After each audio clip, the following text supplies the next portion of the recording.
Goldberg, I'm here. Trustee Moser, Here. Trustee Eisenberg, Here. Trustee Robbins, Here. Trustee Thomas, Here. Diane Ty, She was here.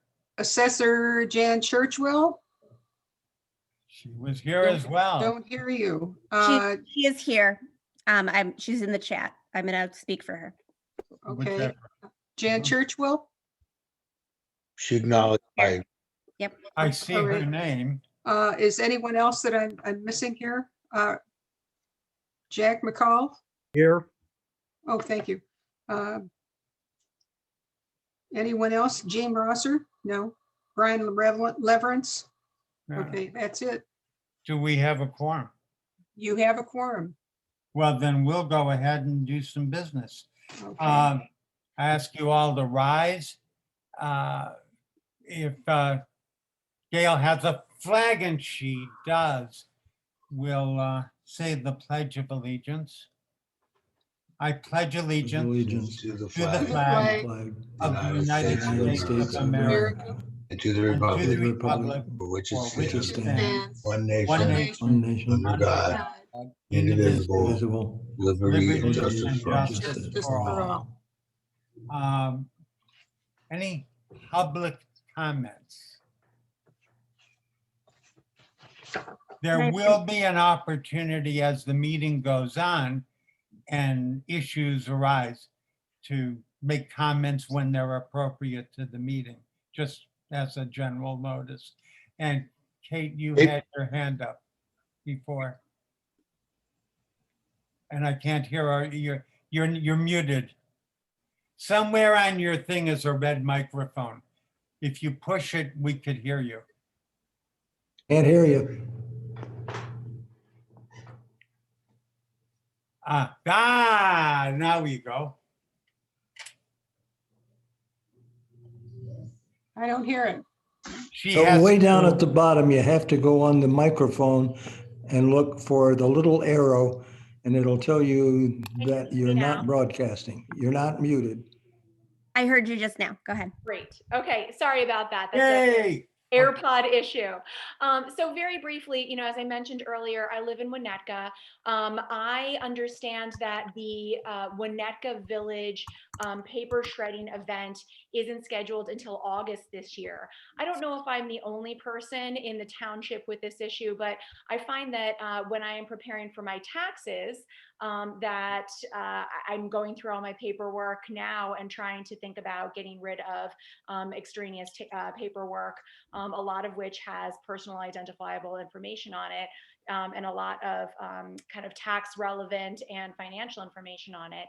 And I was wondering if the township has ever considered hosting or co-hosting with other organizations or interested townships or community organizations, a paper shredding event that would be free or low cost to the community. It's no need to specifically respond, just something to think about if you don't already do this. Thank you so much. You're welcome. I know that's something that in the past we've taken advantage of, along with Malincrot, in a joint community shredding event. I don't know whether they're doing another one or not, but it was quite convenient to us. But beyond that, I don't know. But it's certainly something we can look into. Point of personal privilege is that I am considering ways that we can do that in the future. So that is something that we're researching. So if you want to be involved in that kind of process, we'd love to have you. I would be more than happy to, liaise with the community to assist with research and help however I can.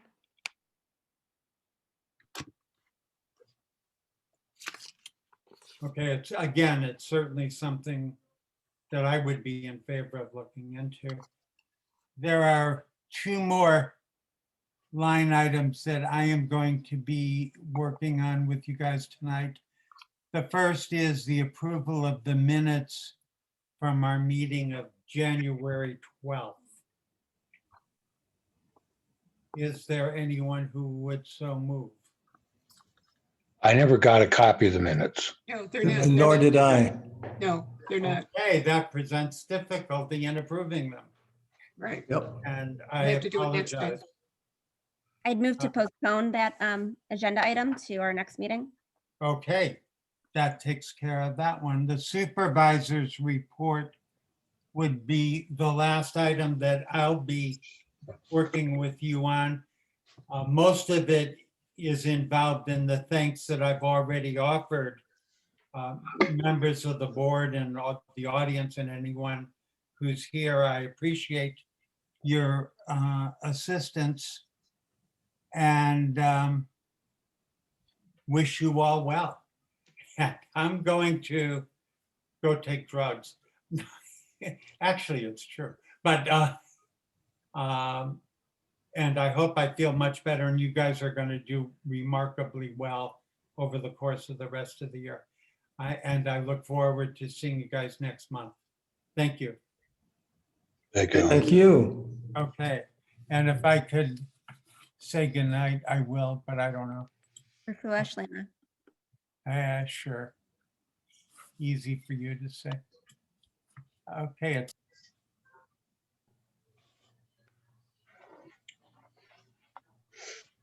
Oh, he's left us, has he? Well, the next item on after the supervisor is the clerk's report, and Jerome's not on And there either. is none. We'll have to put none for that as well. I'm sorry. We'll have to say none for the clerk's report also. That's right.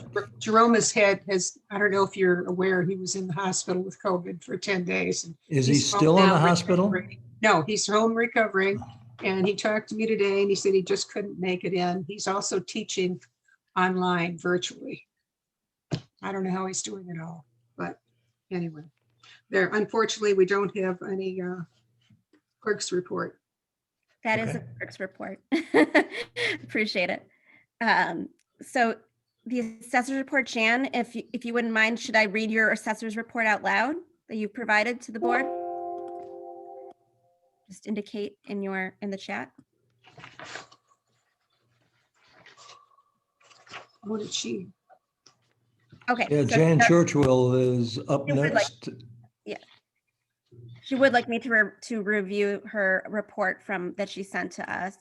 The Okay. county assessor keeps telling us that we're almost ready. Last month, the word was, we hope to have 2021 schedule up to late February. Today, the director of communications sent a lengthy email saying that they hope to be ready in early March. Bottom line, no 2021 calendar for appeals yet. Based on our place on the township list, we will expect to be open for appeals relatively early, but early will be later than usual. We should still be open and therefore finish sometime in the spring. Our board of review results were mailed out Friday, so we're having the usual flurry of calls and emails asking, can I do better? Re-review opens tomorrow and closes this Friday. We're advising people about whether they should ask for a second opinion. The board will only consider a change if new evidence is submitted. So for most people, the answer is you probably won't get any further action from the board. Jack? We can hear you, Diane. Okay, all right. The existence of COVID reduction, however, has also meant that many people now have a lowered assessed value than they were expecting, and they're still happy about that. As reported last month, all exemptions are being automatically rolled over for 2020, even those that would normally require annual renewal, like the senior freeze and disability exemptions. At the time of the January meeting, the official announcement had not yet been made. It has been now, and it is reducing our volume of paperwork for this time period. Good. It is not, however, reducing our volume of calls and emails because a lot of people want reassurance that it's not a mistake or that they didn't miss the memo, such as the level of confidence residents have in announcements from the county. This is from Jan. All reports from the county and various villages for 2020 have arrived. The last just late yesterday. So the third and fourth quarter statistical reports will be emailed to you tomorrow. There has been a lot of news about the high volume of sales last year. So I thought a word about the overall picture of Nature Township might be helpful. Sales for the year are quite similar to those of the past years, and sales, in fact, have been consistent year to year. We had about 1,140 sales last year. In 2019, there were about 1,100, and I've considered 1,100 to be a good average. So while 1,140 is on the high side, it is not off the charts. Thank you, Jan, for your report. Gail, this is Sandy, could I ask you to email that to me? I didn't come with the paper packet. for this Yes, meeting. Jan emailed it to you just before the meeting, so it's understandable that you do not have it. Oh, okay, so she's emailed it to everyone. Okay, good, thank you. The board members. All right. Mhm. But, okay. Okay, thanks, Gail. I can't say I quite understood it, but maybe the rest of you did. Well, do you have questions for Jan that you can put in the chat since she can't speak? Or you can speak them and she can type them answers. Okay, so now we come to one of these fascinating things called the fiscal year 2021 line item transfer report. And we'll turn that one over to Diane Ty. She sent us all, I think, a few pages on the subject. I sure did. Can you hear me? Everybody can hear me now? Yep. Yes. Okay. I just got on here. I apologize for the problem. Had a little issue with the computer. Did we jump over the financial report? No, Because- Diane, you need to make that. Yeah, you should go with that. Okay. I'm sorry. Yeah. No, that's okay, because the line item is actually the one that's really the one, John, and you're absolutely right, that needs to be addressed. Just briefly, I will go over the financial report, which is the basis for the line item transfer report, providing a couple highlights that more importantly will be addressed at the line item transfer. The first 2 pages is the recap of the financial report for what is now 11 months of our fiscal year, which we ending the end of this month on the 28th. Just doing a recap, notice that as of January 31st, the town fund balance is $1,372,949. General assistance is $987,681. The first sheet and the second sheet, town fund on the first sheet, outlines the levy receipts and the different revenue sources for the 11 months. The asset section on the bottom outlines where these funds are sitting as of the end of the month. Same information is available for the town fund on the second page. The next report, which is really the basis upon which the line items will be addressed, outlines all of this information in a detailed fashion. What I'm going to do for these 4 pages is just make comments, but really address the line items that are going to be discussed and need to have a transfer. First page represents simply the 2 of the 3 payments we've made for the agency accounts for this year. The end of this month, they will receive the 3rd of 3 payments. So the total will total the allocated amount of $1.6 million. Page 2, all of the line items are in line. The objective, remembering, is to make sure that we don't overdraft on any of these lines, which is why we do the transfer at the end of the fiscal year. The one that I highlighted is the communications on this page. I'd been in touch with Jack, and he has not yet submitted his February invoice. But just to make sure that we have sufficient funds so that we don't overdraft, I will be suggesting that we add dollars to that. On page 3, there is the line item in the building and town hall expenses, the telephone account. This is one that was going to have, I'm believing it's 85 or 8,600. I had decided what has happened here is 2 things. we have pretty old copper lines, they call that, within our building that require updating. Along with the fact that the rates have increased. So this budgeted line item of the 28,000 is not going to be able to sustain at least the current balance, and we will probably have several additional charges. I'm not sure at this point because I'm waiting for the information to come in, but my projection will be we will need a good size amount to bring this up to at least, I believe, the $36,000 level. Diane, Yes, Diane, yes. does the phone company provide any of the expense for changing the wiring? I know they do downtown on some of the office buildings. Well, their rates in general, Stefan, have gone up. We're in the process right now where they're going to be transferring what they're calling DIDs. Don't ask me exactly what that stands for, to SIPs, which is in essence addressing what they're calling the low baud or the point-to-point contact. We haven't gotten to that point yet where I can answer that question. But the monthly bills have gone up since last year. And when we budgeted, we were basing it on last year's basis of dollars.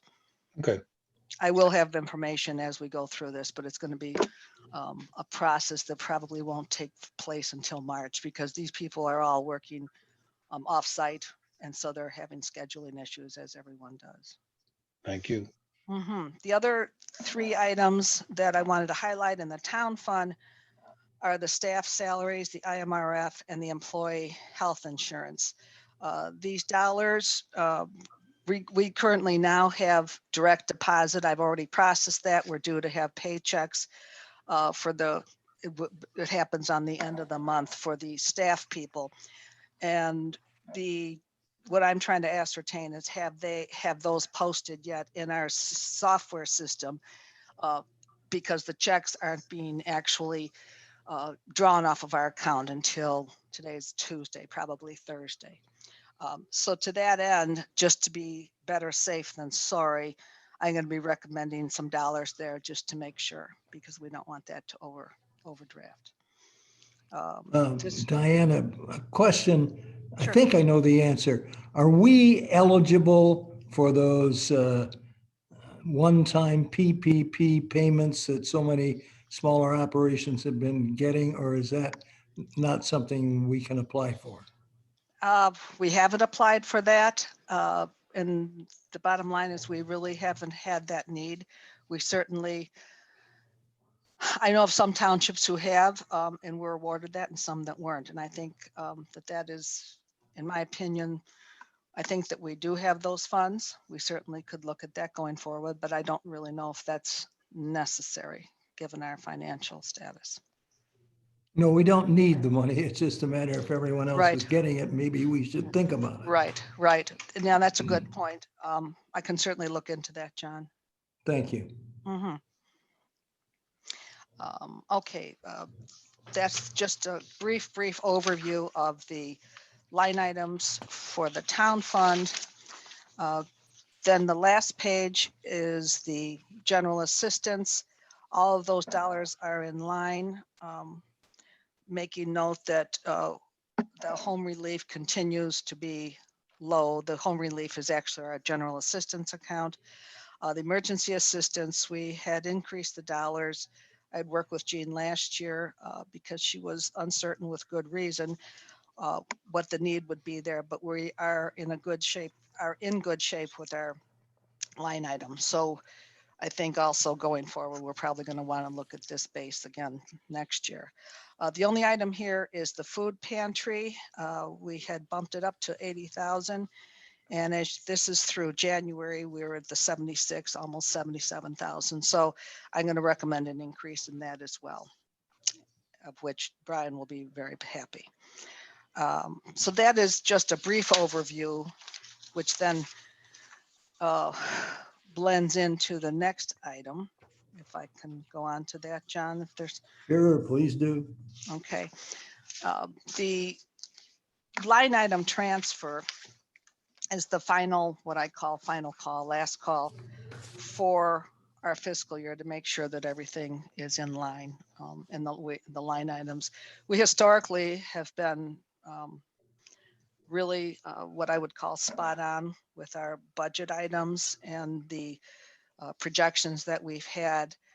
Just making a general note for those of who are never joined us in one of these meetings, the transfer that can take place at the end of the year, we do it at end of the year because it recaptures all of our activity instead of doing it every quarter, which is not a common thing, is that you by law can transfer 10% of the expense level for the fund or whatever account that we're talking. We have the two accounts. We have a $3.2+ million budget, which 10% is obviously 300 and some odd thousand. We don't need that for the town or for the general assistance. We have more than sufficient dollars. Again, this year, we're not going to be requiring that. The bottom line of what we're going to be requesting on a percentage basis is for the town fund will be $19,100, which represents 0.0005%, which is incremental. The general assistance, we're going to be adding the 5,000, which represents, the 0.010, which is again incremental based on that. The 19,100 is broken down as follows. Communications, I had noted in the report, we were looking at adding, I was looking at recommending adding these dollars just to make sure. Jack had given me a figure, which I had somewhat estimated in my assessment of this. And I'm recommending we add the $2,000, not that we need to spend those monies or have to spend those monies, but that would then cover that so that we don't overdraft on this line item. The next item is the telephone on page 3. I'm recommending the 8,000. I had talked about the expenses going up. That would give us a total new line item for that account of 36,600, which will accommodate that increased dollars. Staff salaries, I'm recommending the $4,000. The IMRF, I'm recommending 2,000, and the employee health insurance, 2,500. That will give us an adjusted line item, not changing the total budget, which is the objective of the whole exercise. So we're looking at salaries at the 309, the IMRFs at 52,000, and the employee health insurance at 62. I know Stefan will ask me the question, where is that coming from? And Yes, where's it going? So we're and gonna where is get it going? the two-parter tonight. That's right. I think I got the first one. Those dollars are going to those line items. And on page 2, it's coming from the new program funds, of which we would had originally $53,600. Transferring the dollars out of that account or line item, if you will, would leave that with the 34,500. We historically just draw the dollars out of one line item so that it can be tracked and obviously accounted for in future reports. Can I ask my questions? Of course. All right, so on the new program funds that you're pulling from, in parentheses, it says Meals on Wheels, Northeastern Illinois. Was that set up for them initially, or that's just part of who got that funds? That was the Meals on Wheels had been originally, I believe, It a was year the ago. emergency allocation. It was called discretionary. It was a discretionary allocation of $10,000 for the Meals on Wheels, which basically was intended to have them help and support the distribution of our pantry. But that was the 10,000. So that is where that, if But you did look the up. 10, Well, it was Did the the new 10 come kitchen. out They of were, the 50? they were building the new kitchen. No, Pardon? that was not it. Since I was the one who brought up the motion for the additional revenue. It was that we had been approached by the extreme increase in need in our township and demand on Meals on Wheels's use since they had filed their initial agency proposal. And that is what we brought that's what I brought to the board, and the board voted on it, and then we gave them an additional $10,000. The kitchen was in the original agency allocation. Okay, thank you. I remember, yes. My question is, did the 10,000 come out of the 53.6 or was there 63.6 in there? No, it came out of the 653.6. Uh, It was, that was the original budget. Okay, I'm sorry, that's let me fine. go back to, yeah, it's, That's if you fine. go, yeah, look at my financial, I put it somewhere else here. Lost my line item budget. The one I just reviewed, we had 10,000, where am I? It looks like we had moved a lot of what used to be the POTS. new program. Excuse me, let me just finish answering this question. The new program funds, Stefan, on the January report is 53,600 and the year-to-date dollars are 10,000. That's. Thank you. Thanks, Mhm. Patty. And You're then to follow up on the salaries, IMRF and employee health insurance. Mhm. IMRF and employee health insurance, did those just go up and that's why there's a increase No. over the budgeted amount? No, we had budgeted correctly because the year-to-date dollars do include that transfer that goes from the general assistance. These dollars are just what I call kind of a safety catch. Okay. Because I've run the direct deposit and I'm waiting for that to post. If it's posted in the system, that's what I haven't been able to identify. And I just want to make sure that it's covered. Same as staff salary then, I take it. Correct. Mhm. Okay, thank you, Correct. Diane. You're welcome. I'll finish that. Gail, did you have a question before I continue on the last page? Sorry. So it looks like if I recall correctly from last year, we had separated out from what had been just POTS, the retirement funds, and then separately the new program funds. So those retirement funds, have those been expended? I'm looking. No, if you take a look at your January document, there's no year-to-date expenses. Those are still sitting there, as are the community support grants. And well, we already talked about the new program funds. Well, the community support grants make a lot of sense since we're, approving them tonight. Well, that's always at the end of the year. That's Right. correct. But if there aren't dollars there have been no expenditures. Okay, so what's going on with the retirement fund expenditures? Well, there's a dollar amount or a percentage amount which will be in the audit report. I'm hoping, I don't have one here with me at my desk. I'm hoping that everyone has received that at this point. That's assessed on every annual audit. And then the subsequent to that, the board discusses it. That's what Alan had talked about last year. And the decision was not to address that or use those funds based on that audit report and the percentage. I don't recall. I know. We were in a going better back- position. Okay. I believe it was 75. I think it's 80 something now. And I have to look it up. Yeah, I was just reading it. So yes, you're right.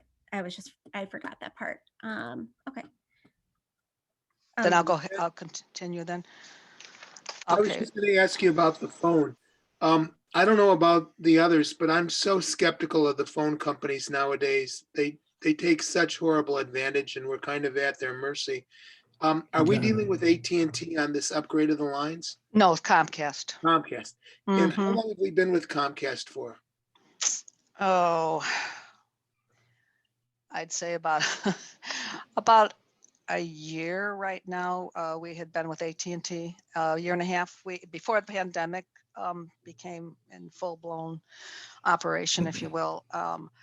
We had the AT&T, and then when we moved over and upgraded our whole computer systems and our IT, we did not have the correct bands. I think we talked about this a while ago and all that. And we now have Comcast, but it took a while to have them installed because of the pandemic.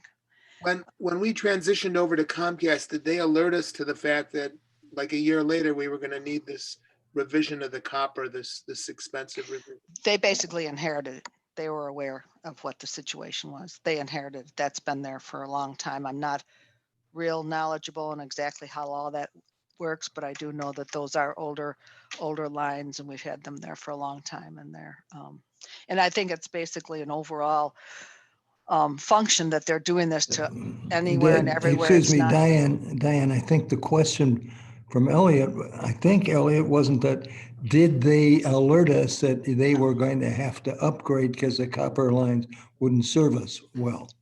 No. Was that your question? What's that? It was, because it's sometimes you can get involved with these people and it's almost like a bait and switch. They get you hooked, they do something, and then a year later they hit you with a massive expense that arguably should have been talked about at the time they took over. But I don't think we need to spin our wheels and bid this out to a number of potential competitors. It just, sometimes you have a little bit of negotiability with these folks. You can say like, we weren't aware of it. Is there anything you can do? And every now and then they're willing to do something. Right. Yeah. Yeah, I've had conversations to that extent. They've got a lot of people changing positions and different turnovers, if you will. And so they're aware of that and they're trying to see what they can do to reduce those fees, but there is a base upon which we do that. I have to say that the Comcast service-wise is very, very good. It supports our new IT system and that whole operation. So it was not an incorrect move to go with them. And I agree. I don't think it's worth going and looking at different vendors and that. It just, what's the benefit is that? And I think that's support. I will continue to, excuse the term, rag about it, but that's not gonna. And we appreciate your efforts. I know one thing we have a small law firm downtown and my partner literally spends about a half a day a quarter on the phone with either AT&T or Comcast trying to keep things under control. It's trying to coordinate a circus, quite frankly. But it's really, who's got the time to fight these people? But they will take advantage if given the chance. Yeah, but if you're on them enough, they know that you get to be known well. When that's one of my objectives. So. Thank you. Moving on, last page. Okay, Steph and I had answered all of your questions. Yes, you have. You had addressed that.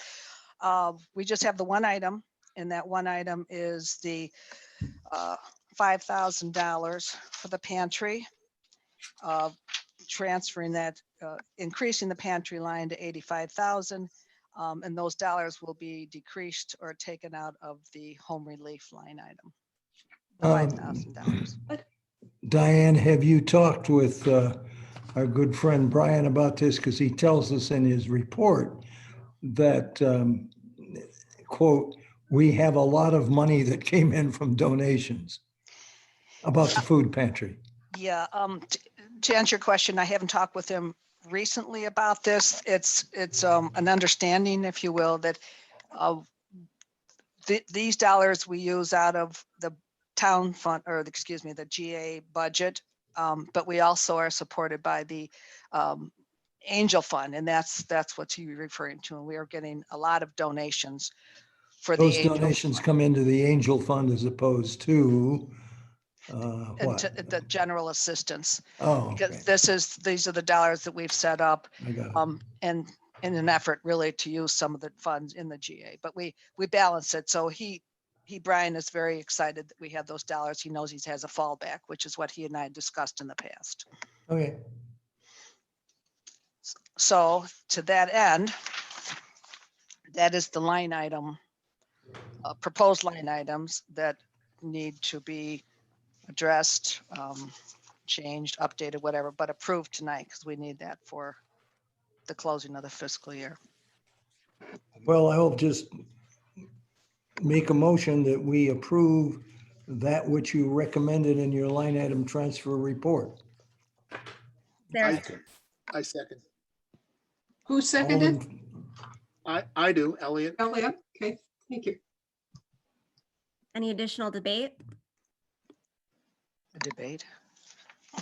If there's no additional comments, I guess Sandy, will you call the roll? Because as a money item, we have to go through the Right. roll. Right.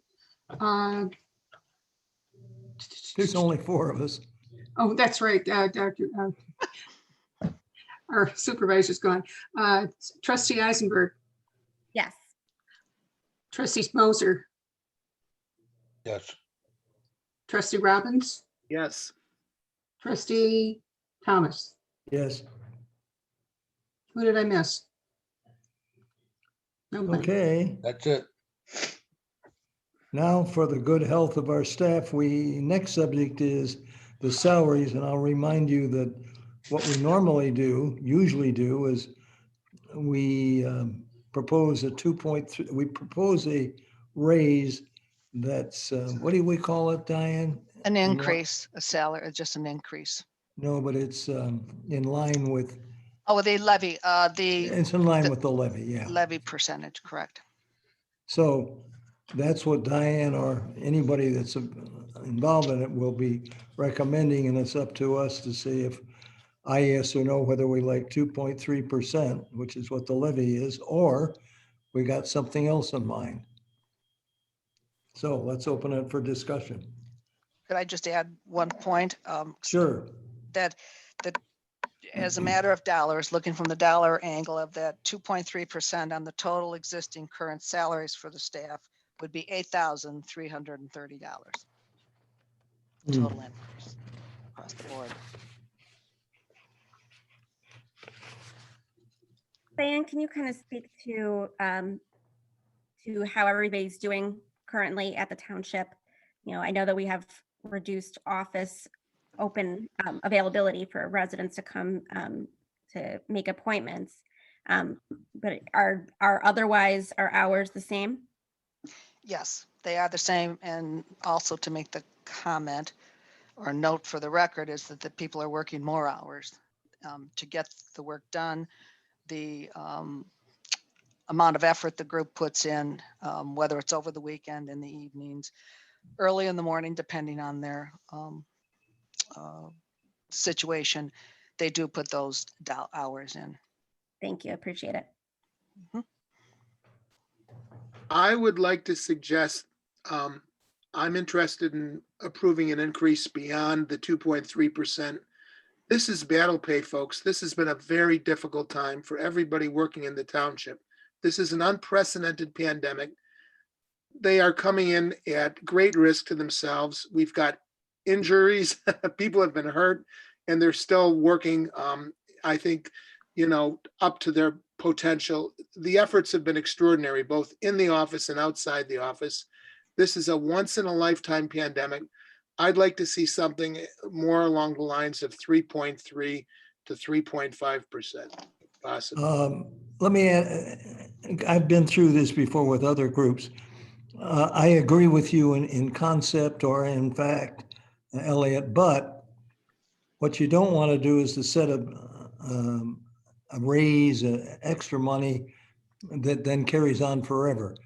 To meet your desire, and I think it's absolutely appropriate, I would say maybe we go to the 2.3% raise and then figure out a bonus for each one of the people that approaches another 3 or 4%. Because the bonus is a one-time thing and doesn't carry on to next year. A raise carries on forever. I like that idea, John, but even if we just did it across the board as an increase, it would be with the understanding that this is a one-time extraordinary circumstance and not something that should be expected. I mean, I don't know if this pandemic and these very difficult conditions are going to carry on for another year or two. They could, but I'm open-minded about it, but I think the bonuses should be uniform. I think, when you start talking about bonus, there's the suggestion that some might get a higher percent than others. And I think that it's been a team approach. And I would like to see whatever the increase is uniform for all the employees. I have a question and make a point. Diane, what was last year's increase? I don't remember. 2.5%, and the levy was 1.9. Well, that's what I thought there was a differentiation. Also, Elliot, if you add the percentage to the salary, that becomes incremental over time going forward. If you provide a yes. bonus, which John's suggesting, that is a one-time shot. So that's really is the big difference. I think that sounds like a great idea, John and Stefan. I'm open-minded about it and I agree with you guys. It's just a question of, is it something we want to do? And then we have to decide on the amount. I lean towards a bonus structure rather than a higher percentage for the same reasons that that John and Stefan were noting. I would be a little remiss to offer a salary increase beyond what we've increased the levy on, especially given some people have lost their jobs, and those who have remained in jobs are much less likely to have received a raise this year. Much Gail, less you broke likely up. to- I couldn't Gail, hear you broke up. Are you suggesting something above the 2.3%? I'm saying I would appreciate doing a one-time bonus in appreciation for the extra efforts that our staff has put in during COVID. But to keep the salary increase consistent with the levy to this year. My only Here- comment to that is Diane told us that last year the increase was 2.5%, which is more than we're suggesting this year, and it was higher than the levy last year. So one, I'm not sure that the levy is the proper criteria for setting increases, and I would have to ask, why are we giving less of an increase this year than we did last year? I'm not giving my position on that. I'm just asking the question. Well, the levy, Mhm. the levy Well- increase, or that which we have based off of the CPI, right? Yeah, but last year Very was low. 1.9 and we Yeah. gave 2.5. This Right. year's 2.3. We're thinking of giving 2.3. I'm not sure there's really a correlation year to year. Be that as it may, I'm more curious as to whether we should be giving a lesser increase this year than we did last year, which was not a pandemic year. The bottom line, but is if we stick with the levy number, which I think I heard Diane recommending, but we put a bonus on top of it, the employees will appreciate it if the bonus is sufficient. It's the bottom line is that the number will be more than it would be even if we increased beyond the levy. So if we were to give them the levy of 2.3 and then an additional 2.5, something like that, or whatever we determine, I think the gross amount will be reflected well above the levy amount. Yeah.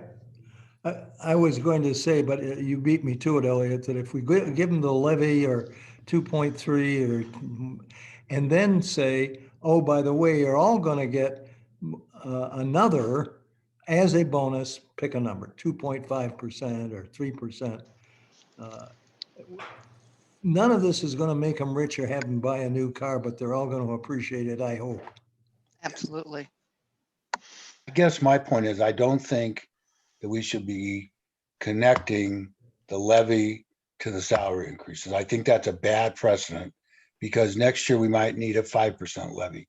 Next year we might need a 1% levy. I think that they should be separate issues. Haven't we done it that way for a long time, or am I not No, knowing? I don't Diane think so. would. Yeah, we have done that as a base for discussion. Yes, we Oh. have done that for a long time. But John, last year it was a 1.9 levy and And- we gave 2.5. Correct. And that. So there is right. no correlation.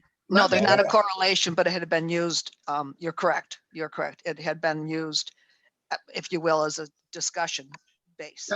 Here's what I might suggest to get Stefan comfortable and both Elliot and I and Gail comfortable is say, you're all going to get a raise like you got last year at 2.5%. Don't say a darn word about levies.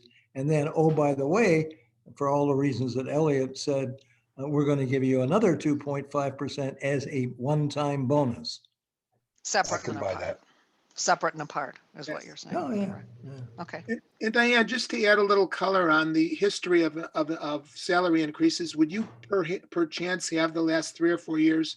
I know last year we went 2.5. How about in the 2 or 3 year period before that? Don't have it available at my fingertips, but I could certainly find it and give it to you. Yeah, it's not always 2.5 year after year. Some years it's No. been a little bit less. Oh, you mean the levy had been well, I'm I just go back to talking the about the levy. salary increase. Right. I believe, and I don't want to be, I want, like I say, I want to pull the file, it was hovering around 2%, is my recollection. Even when we went down to like 0.1 or 1 or 0.7, or we had a year, about 4 years ago, it was hovering around the 2%. But That's what I recall. Yes. Right, So correct. last year's was actually technically a little bit bigger than it had been in years past. That's correct. That's correct. I mean, morale is, I've been to the township, I've talked to people, it's been difficult. People have kind of put off vacations and time off. They've all been working really hard, circled the wagons. We've had illness and people have just been performing exceptionally, both inside the township office and those who've been working remotely too. I mean, I'm very proud of everybody during these difficult times, but let's throw a couple numbers out there. If we had the salary increase, same as last year of 2.5%, and then have this one-time bonus, literally combat pay for this pandemic, what do you folks think about an additional 2.5%? My idea, I think it's great. Then you're giving different people different amounts. And Of I thought course. the idea was to be consistent. No, I never thought No. that. I think Elliot had said the same rate, not necessarily the same amount. It's at the same rate.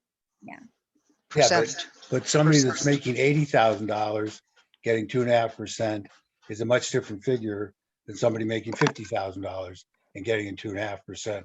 I'd rather give it a straight dollar amount bonus per employee, period. Just my own thoughts. Yeah.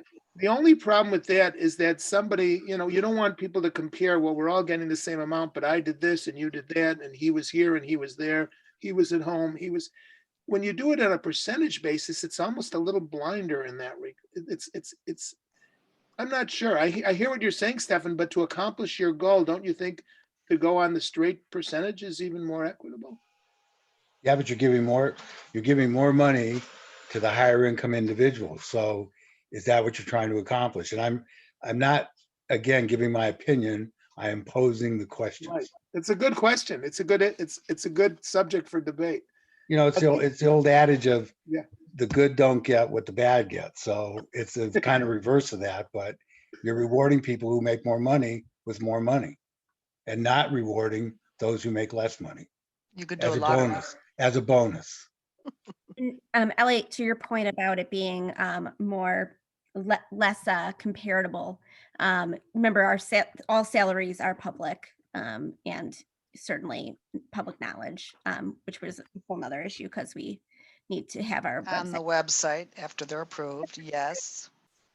Gail, you have a unique perspective on these things, being the employment attorney that you are. What's your input on how we should structure it? I mean, it's always hard when I'm talking as the employer now, right? Yeah. I'm used to talking as the employee, but yes, it does make sense to do a single across the board bonus. I'm kind of leaning towards Stefan's single number as a recognition that we're all in this together and we were all equally a part of the efforts. So Thank you, Gail. our salary ranges are about, I'm guessing about 40 to 80,000 with an average salary of around 60,000. And if you About went right. something like that, if you went 2.5% of 60,000, you'd be at about $2,000. Is my math good? 600, about $1,500. How do you guys 1,200. feel about something in the neighborhood of 1,500 to 2,000 per employee as a combat pay bonus for the exceptional service during very difficult times? Yeah, that's an easy way to do it, and I would certainly go along with that. I would probably say 2,000 means nice to the 80 grand person, 2,000 to the 40 or 45 is a walloping nifty thing. But either way, 2,000 is 2,000. I've jumped to 2,000, as you can see, rather than 1,500. I'm not against giving them everything we can. We have taxpayers to respond to, And I wouldn't want somebody to say that we're overpaying our employees at this point. Just a comment. Yeah, well, I mean, Elliot, you're giving them more than the 2.5% increase that we're giving in salaries. I don't know if that's appropriate or not, but you are giving a substantially higher number. Almost in some double, cases, yes. almost double it looks like. What do you guys think? I would suggest 1,000.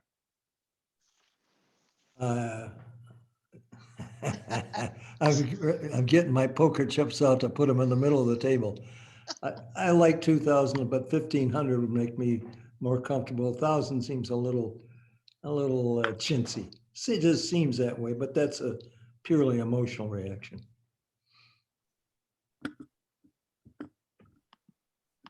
What do you think, Elliot? You're, The I, bonus- I think 1,500 is a number I could easily get behind. okay, me too. Gail?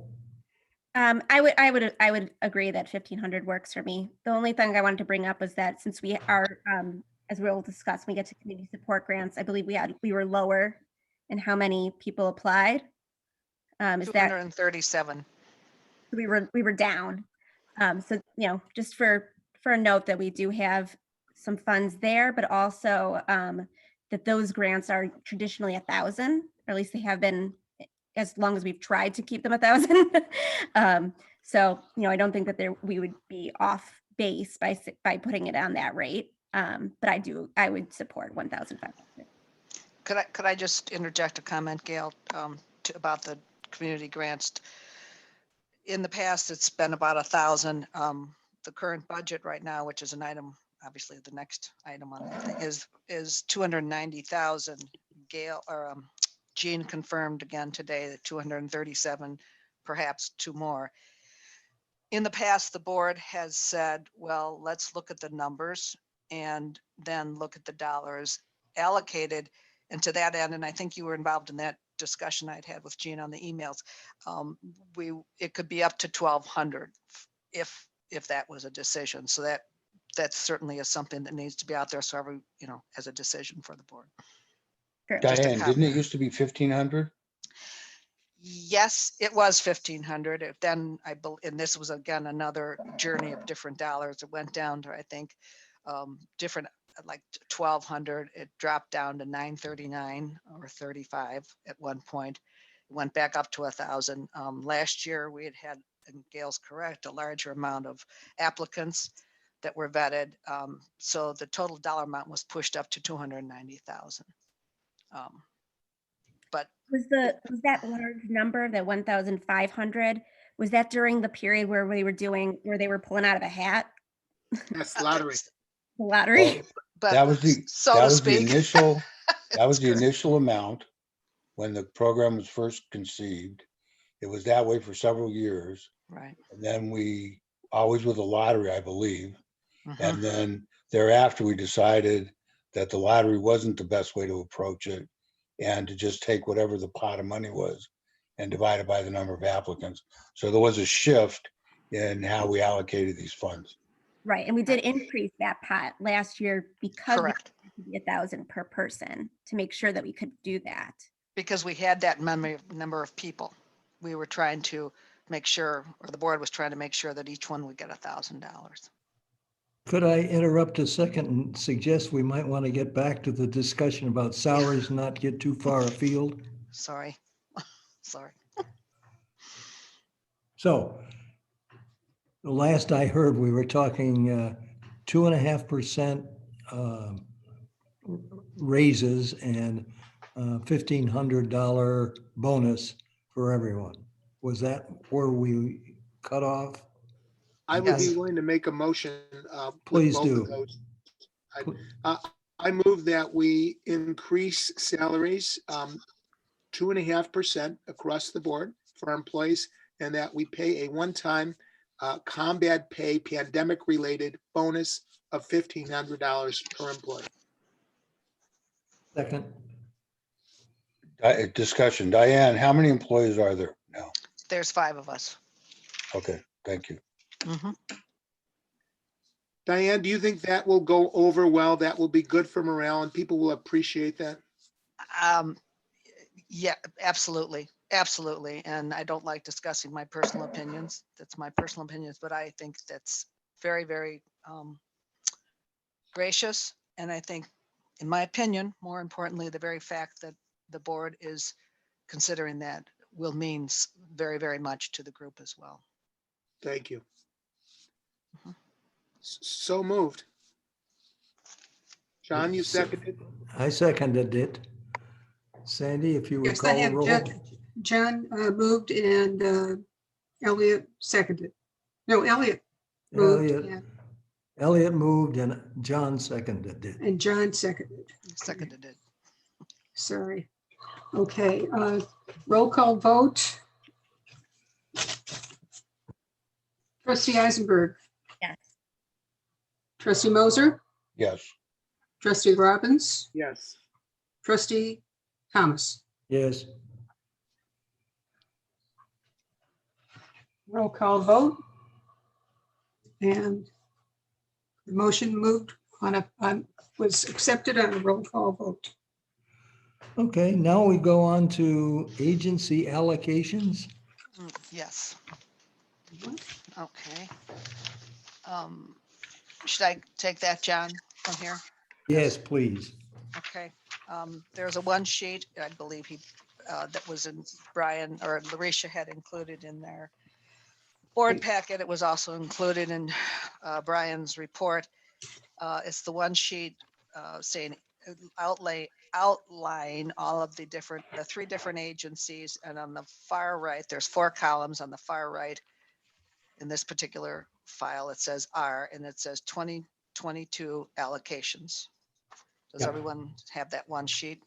Yep. Yes? I got it.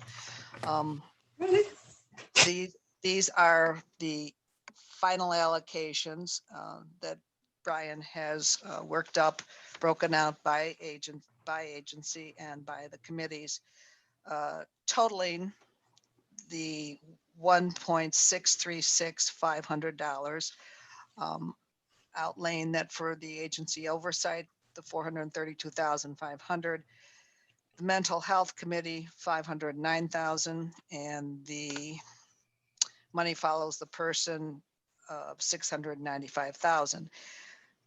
Noting below there, he has an additional $10,000, which is a new agency. I do not know personally exactly what committee he would put that in, but he would be the one that would allocate or designate that $10,000, giving a total amount of allocations proposed of $1,646,500, which just noting that that's $41,835 of an increase over last year's allocations, which equals 2.6%. I'm confused by the lower portion because it has new agency program requests as blank. Then the next line is Hadley School for 5,000, if I'm not mistaken. Though, can And I then interrupt? it's- Yeah. Yeah, go ahead. Diane. Okay, I'm sorry. Didn't mean to interrupt you. I apologize. That's all right. That's the requests. That column, the way he sets his spreadsheet up is that's the request.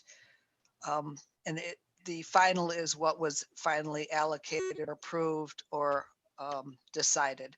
So there was a request of 5,000 for Hadley and nothing was then allocated. That's right. That's my question. So Yes. Link to Community asked for 10 and got 10. Yes. And then Okay. I don't know. Yeah, that's correct. Yes. I don't know The final why. column, Stefan, are the recommendations of the committees to the board. Yeah, no, I got that. I'm just trying to clarify who got what. And we need to discuss whether Hadley's getting something or not. That was According- my one concern I thought the committees did an outstanding job presenting and yeoman's work in coming up with the figures and the recommendations. My only real reservation is their recommendation regarding Hadley. And I understand it was a hotly contested discussion, but the reserves that Hadley has is just incredible. They've got about 90 million in reserve. But Yeah, yet, let me jump in. You're right, Elliot. We went through this in the Rotary, came to the same conclusion. We love Hadley. They have found a new way to approach the world and they're doing gangbusters, but they've got so much money, they don't need our help. That was what we in the Rotary thought, and that's what our committee thought too. But some of our other agencies do have incredible reserves, not as Oh, yeah. incredible as Hadley's, but incredible reserves. What troubles me about not doing something for Hadley is that they're a member of our community. They certainly meet the mission of the township. And they do service a lot of Winnetka residents and other residents in the township. In the township, yeah. Yes. I'm leaning towards wanting to just give them Put it back something. in, huh? Yeah. But again, I want to talk to you guys about it and see what you think. The only reason I wouldn't is the same reason I've always questioned why we spend so darn much money on the North Shore Senior Center, who's got tens of millions in reserve. But the concept seems to be they deserve it. Well, I'm with you, Elliot. I'd say the Hadley people deserve it too. But I But wasn't part of that. They're a neighbor. They're discussion. right down the street. Yeah, And, absolutely. Across the street, you bet. And I'd like the township to have a hand, some small hand in their direction. What can we do to maybe shape their mission a little bit and help them maybe do a little bit more in the township? And once you get into a relationship with them, sometimes we can maybe have some influence in terms of their outcomes, how they measure them, and whether they are doing all that they might be doing in the township. So it's a difficult thing for me to say no to them, but I really want to defer to you guys and what you think about it. I'd love to hear, Gail, how do you feel about that? I'm woe to overturn the advisory committee's suggestion. It does sound like they had a very heated debate on that same regard, but yeah, they're right. They're right there. So I'm just worried about what kind of a message we send to the advisory committees who do put so much work into these decisions. But they are advisory. So maybe a lesser allocation would be in order. And one thing that we can always tell the advisory committees is that we respect the work they do and we are following them on 95 or 97% of their recommendations. Just this one, we have a little difficulty with. 99%. 99%. The committee knew that we would be having this conversation. They anticipated this conversation and they realize it's ultimately the board's decision. I'm inclined to agree with Gail perhaps and cut the amount so that it's not a full 5,000, maybe the 2,500. You're kind of being Solomon-like in that response. Was Call it us Solomon. your committee, right, Stefan? I'm sorry? You were there for the discussion? That's so. And again, I'll reiterate it. It was a 72 vote not to give them anything. Mhm. Stefan, can you give us one sentence on, we all know that Hadley's a wonderful, wonderful place, but there must be some thread there that led them to say, what was it, simply Hadley had so much money? Because that's what happened at Rotary. We looked at their money and we said, whoa, they don't need us. That was part of it. There was also a committee member who said that they specifically did not have services which took care of her particular family needs. And I think that was somewhat persuasive as well. That's So a it killer. was a combination, John. They were Okay. hung up on the amount of money they had. And then somebody affirmatively stated that they weren't providing the services that their particular family member needed. Now, I don't have their request in front of me because it went to the committee. But did they propose what they were going to do with that particular $5,000? What they've done is they've completely changed their format from rather lengthy programs, which Short are and informational, to shorter, more concise programming that would apply to many more people. So they actually changed the nature of how they present their information based on a study apparently they had done where they asked, why is it or what is it that we should change? And they were told to go to a shorter format much like everything is in the digital world. I mean, everything is now much more concise, smaller, less time spent on it. And I think Hadley has adapted accordingly. And in their proposal, this money was to go to promote that new format, which they're trying to sell. Not sell, give away actually, but sell in the sense of getting it to other people. It would be wonderful if we can help shape their direction to some small extent and make sure they're doing everything they can do within the township. And I think that by honoring a portion of their request, we give ourselves the opportunity to do that. It's money well spent. And I could definitely vote for $2,500. Elliot, Yeah, my I only ca- response, go ahead, John. Yeah, I can go along with Elliot and Gail's idea. But Stefan, you were at are we gonna piss off the committee? I hope not. I think If we we- will, but that's the way it is. Elliot, I got to be honest with you. This is an international concern at this point. I think that we will have very little, if any, impact on how they operate. We'll have $2,500 worth of impact. Yeah, we on got a nine- $2,500 in the game on a $90 million budget. I'm just being candid. I just say Yeah, it's a yeah, nice yeah, thought, yeah. but I don't think it's realistic. But perhaps they will participate in programs. When we did our agency fair at one of our Absolutely, Yeah. absolutely. that would be Yes. great. So hopefully they will do some more direct service in the community. Yes, Stefan, if you think that 2,500 sounds about right, Yeah, there was one committee member who, after I made my impassioned plea, gave us the Halloween analogy where she said she doesn't like giving kids candy because that's not healthy. So she would rather give them apples. So she said in this context, she doesn't want to give them $5,000, but she could live with 2,500. But she was still outvoted by 6-3 at that point, I believe. Huh. I'd love for the motion to come from you since you were in the committee and privy to those conversations.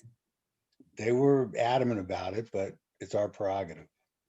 No, I'm saying if we are going to offer a reduced number, it would be great if you were able to offer the motion for that. I'm not inclined to do that, Gail. I think that's putting me in the middle, and that I won't do. I'm happy to author the motion. I think we're doing the right thing. And again, we have such deference to these committees. We are supporting them on 97 or 98, as John said, 99% of their recommendations. I don't think we need to apologize for bucking them slightly on this one recommendation. So I make a move that- motion.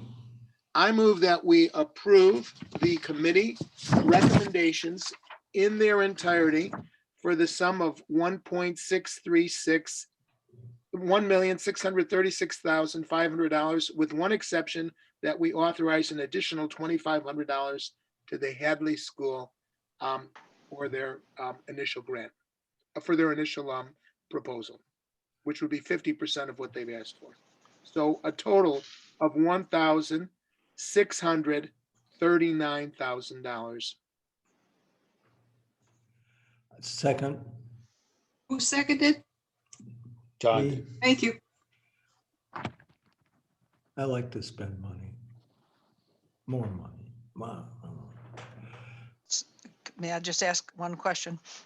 Okay, so we're looking at the 1.639, which does not include, just to confirm, I have to get back to Brian, the 10,000, correct? Oh, you're right, Diana would Oh, actually. that's additional. Yeah, yeah, yeah. That's yeah. additional. Yep. So it'd be actually Okay. be 1,649. 49, correct. Okay, Yeah. just wanted to make sure. Okay, so the 2,500 for Hadley, the 10,000 stays, and the additional, okay. Okay, thank you. Thanks for catching that, Diane. Mhm. Sure. Got that. Roll call, Sandy, Oh, please. sorry. Trustee Eisenberg, Yes. trustee Moser, abstain. abstain. Trustee Robbins, Yes. trustee Thomas, Yes.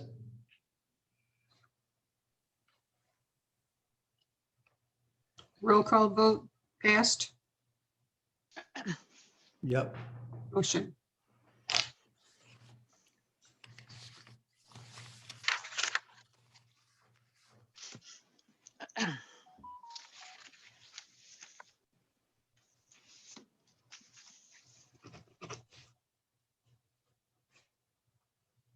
Three ayes and one abstain.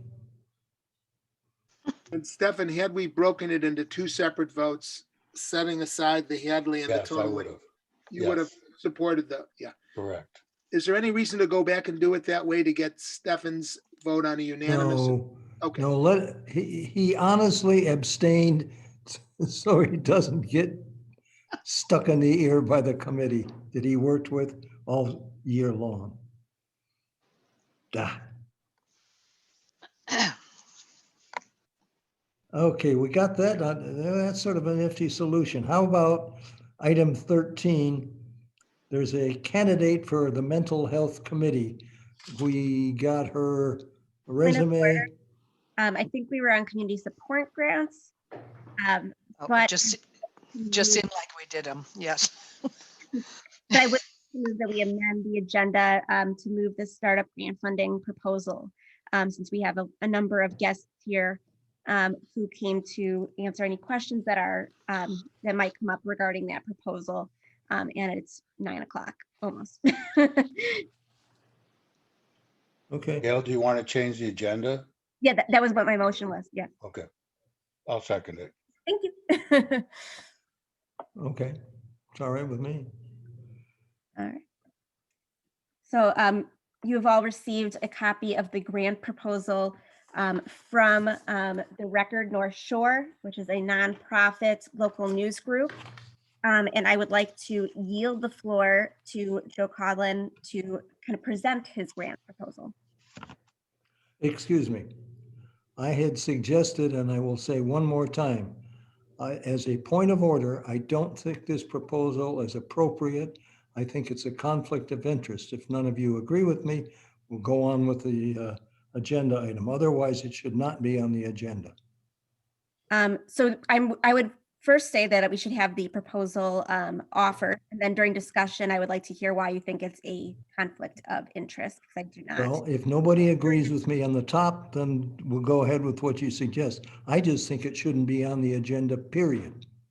Don, I had similar reservations, to be honest with you. I was not sure it was appropriate either.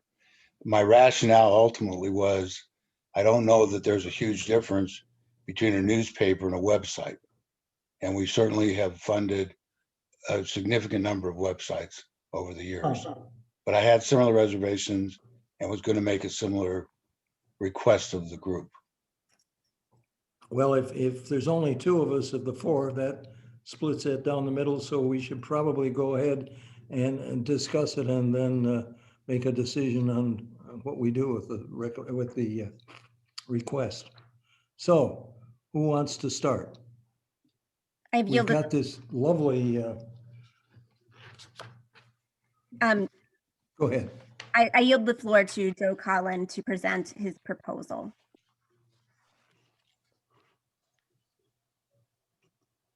Thank you, Gail and trustees. I know you guys have the proposal in front of you and hopefully you've read it, so I won't take up too much with this introduction, just saying that a nonprofit newsroom, we believe that access to public information and quality, thorough local news is a public right, and our production of such is a public service. And that's why we come to you. I came upon the grant for the incubator and kind of its qualifications and thought we fit well in how we serve the community of public good. And we believe that we enable and encourage kind of a more informed, a better informed and news consumer, as well as a local populace. And we believe we can do that for the New Trier and in the age of information currently that's available everywhere. We feel like there is a lack of reliable news outlets built on integrity, built on care on the local level, especially in the suburbs of Chicago, as we've seen for the past 15 years at my previous company. So like I said, this is a public service that we're doing. It's access to thorough journalism on the local level and information. And I'm happy to take your questions and any reservations. I'm happy to discuss, and then I understand. Well, let me kick off and say that I was a very happy subscriber to your prior paper and just felt badly that the current had to go out of business. And I would very much like to see you succeed. However, as I said before, I think it is just, there's another route that maybe you ought to consider, which is to come at us through your INN relationship and come into the township with a grant request through Brian Leverance's committee operation, but that has nothing to do with tonight. I simply can't support the idea of this township political body supporting a news media, no matter how much I would like to have more news media, and we don't have enough as it is. If I were a rich person, I'd write you a big check, but I'm not, so I can't. Joe, I'd like to hear about the summer youth workshop. What is that all about?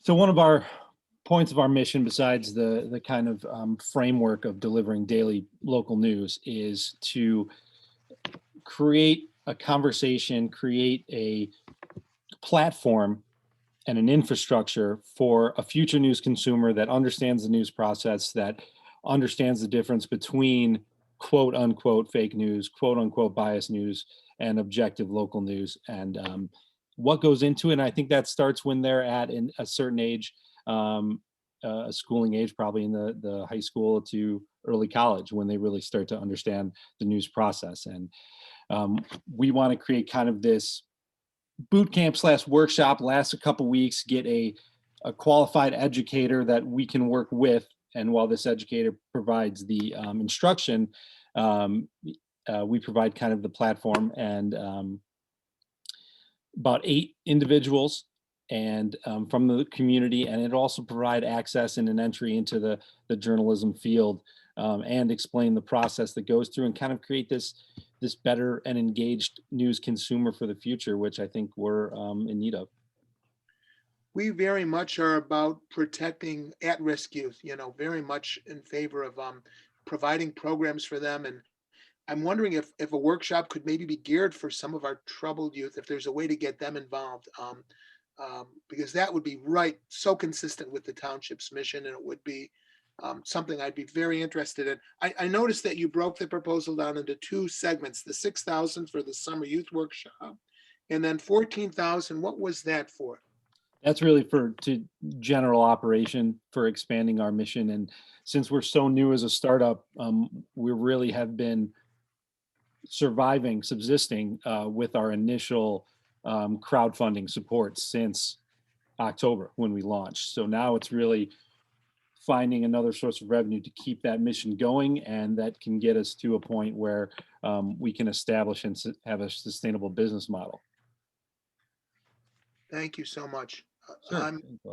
I'm really excited about the possibility of the summer youth workshop dovetailing right into our mission and possibly being a really worthwhile thing to fund.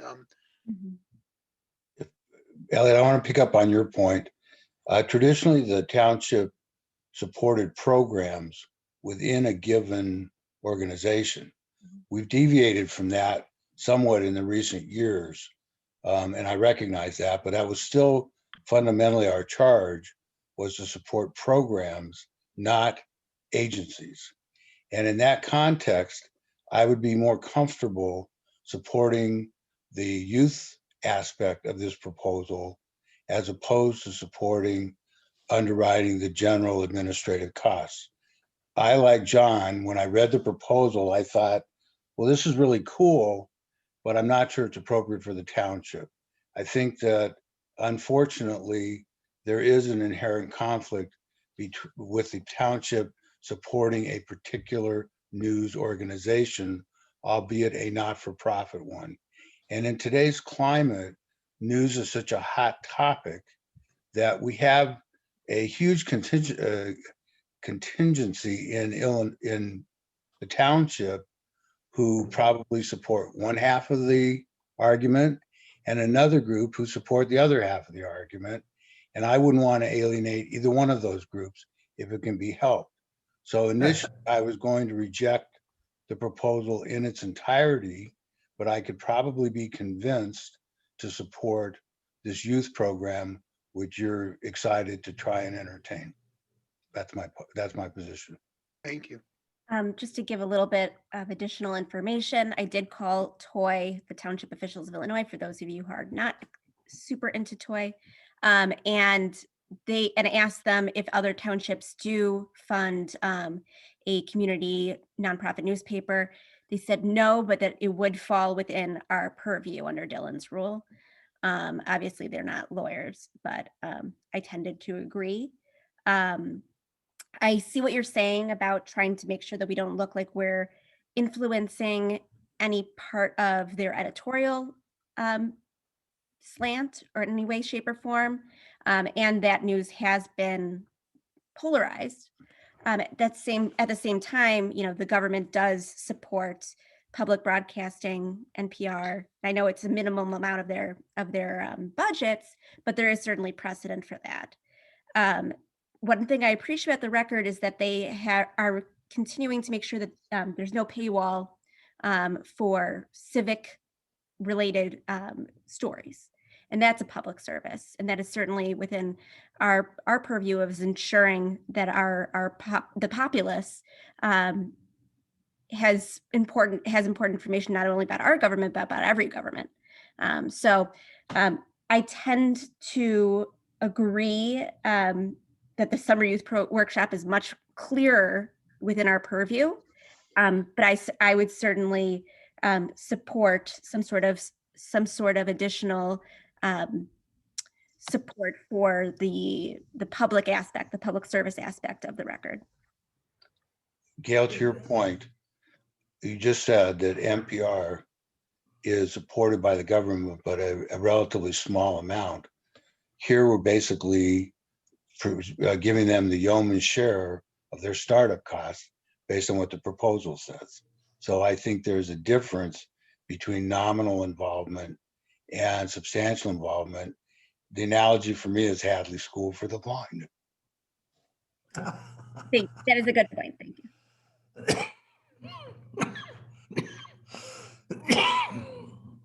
John, we need you to stay in there. Yeah, well, as I listen to all your talk, the workshop thing they're talking about with the youth is terrific. But I would say that unfortunately, money is fungible. And if they come and we say, okay, we're going to give X $1,000 for general use, I would be much more comfortable if they would come back to us and say, look, here's what we'd like to have for this youth workshop. And would you consider that? But if you look at page 2, second paragraph in the bottom, he does separate it out.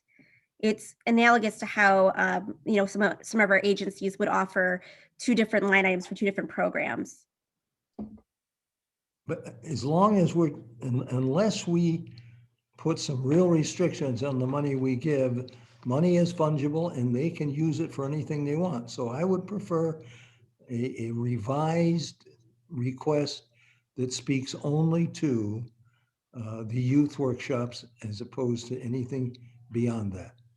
Because I sure as heck, I'm right where I was when we started. I do not think it's appropriate for us to be funding a news media.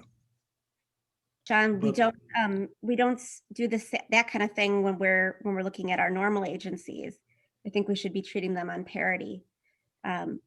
Money is always fungible. We're always supposed to be supporting programs. Yeah. I But know. programs, Gail, not agencies, programs. There's a distinction. And also I'd be curious about, who did you speak to at TOY? Austin. Okay. I'm not sure that New Trier Township wants to be the first township in Illinois to support a not-for-profit newspaper. That is a very good point. Joe, can you maybe speak to, is there other precedent for local governments supporting a non-for-profit newspaper in Illinois. Is there? Do you know of any? So not just townships. That's my question. Right, in general, as a proposition. I do not know of any in Illinois. My kind of view was similar to yours, was that NPR and other public medias, and there are proposals out there to kickstart something of that nature from the government, just because of the state of local news and ways to help it in the nonprofit game. But as of now, other than public media, I don't know of anything other. I can say though, if you were, this funding would go directly to INN, which is listed in my proposal, the Institute of Nonprofit News, which has a process that would earmark these funds and require a very significant paperwork for us to access those funds for a specific purpose if they are marked as such. So the money doesn't come directly to you, it goes to them and then they give it back? Yes. That's interesting. They're the So- five- That flaky. If they ought to be the person asking for the grant, and they can tell us what they want it for. We want to help the record get off the ground or whatever. But I sure as heck get even more quivery in my soul of souls once you tell me that if we send you money, you're going to give it to N, and then they're going to give it back to you. I don't know. That's how the Institute for Nonprofit News, they're the preeminent industry leader in that field. They have more than 300 constituents across the country in their consortium. I mean, they manage the funding for news outlets that want somebody to manage their nonprofit funding. And we chose them, just so you know a little background, this probably doesn't have any direct relevance here, but we wanted to get back to the field as soon as possible, considering the conditions of the news and how it was important at the time. So we knew the nonprofit process with the government would take months. And we learned about the Institute for Nonprofit News and their great reputation. So that's why we went with them in the short term. And I Do they did, provide any funds? I'm sorry. Do they provide any funds themselves? No. Okay. A lot of resources, and it is very valuable resources to everything from legal to technologies and things like that. and I did do some research into them this afternoon. And as Joe mentioned, they do seem like they have a stellar reputation as a nonprofit. Okay. I just want to say on the record that, Joe, I adore everything that you're doing and that you stand for. And there's such a need for integrity and honesty in reporting more than ever before in our history. And I would be so thrilled if you could maybe talk to Brian Leverins and come back with something solid, maybe dedicated to youth, a summer youth workshop where we can try to get youth involved in the township, especially at-risk youth, and do something to educate them and to help them in the process, in the goals that you're trying to accomplish. And I can definitely get behind a program like that, no question about it. But I think the person to talk to get it off the ground is Brian, and let him know what you're contemplating and make sure that we fit within the parameters of our requirements. How do you folks feel about that? Well, I He's think looking for- that's Go ahead. a good approach, because I said before, I don't like the idea of funding a news media, but coming through Brian sounds to me like a possible good thing to do. Joe's asking for money in the immediate short term, and we won't be doing Oh, funding you're right. for another year. Well, So that needs to be taken into account. yeah. So my idea may be wonderful, but it's not going to help them get started today. Correct. Isn't the point of the incubator program to be able to move quicker than the normal agency process? Yes, that was the intention. I would move to approve the $6,000 for the summer youth workshop as requested by the record in their proposal. I could second that motion, Gail. I second that. Gail, never mind. I see it down here at the bottom of page, whatever it is. Yeah. Summer workshop, $6,000.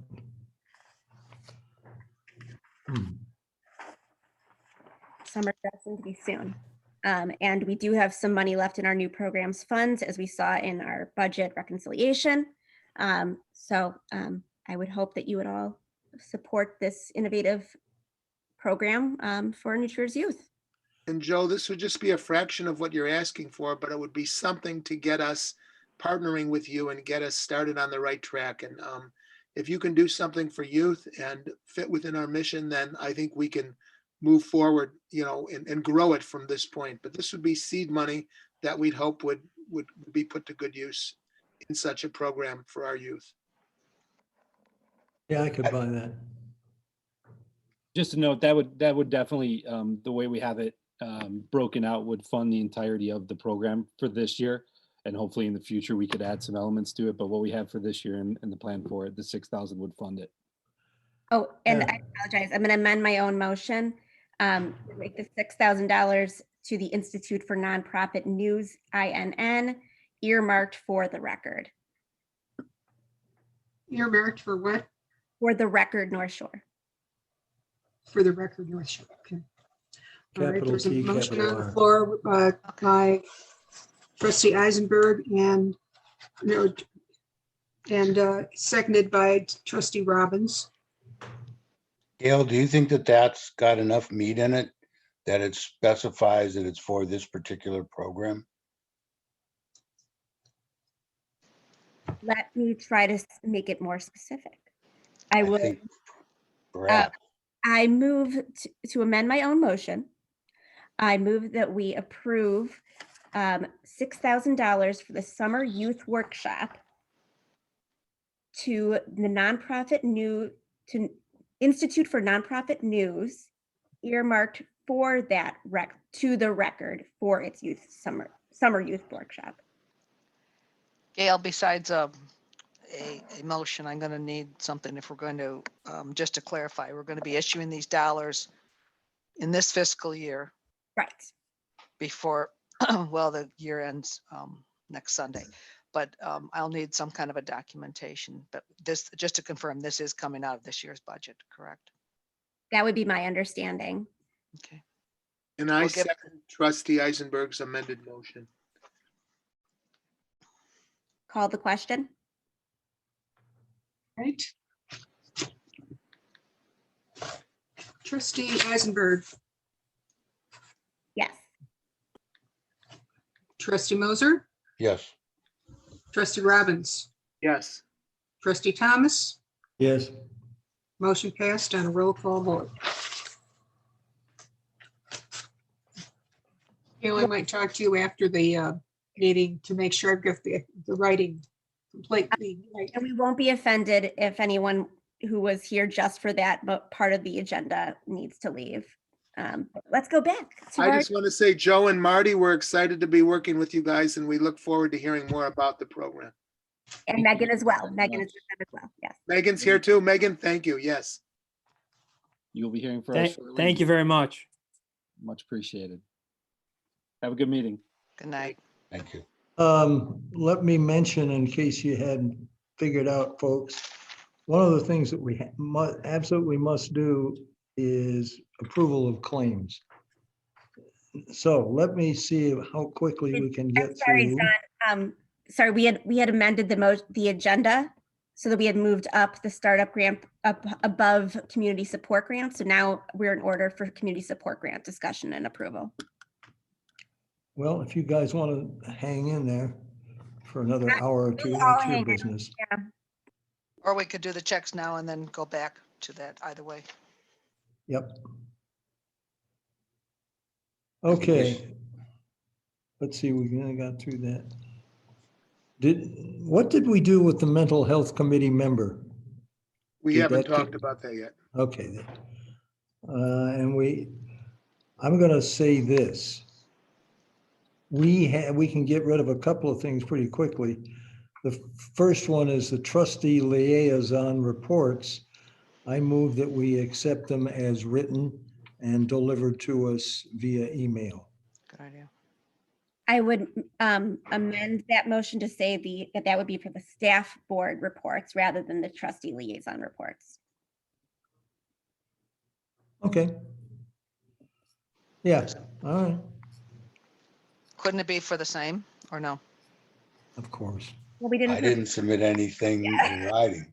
Right, I so it didn't- would be, Oh, there's nothing to, I'm sorry, I meant the staff, well, we don't have to vote on the staff board reports, we just accept them. Anybody got anything to say on trustee liaison? I don't.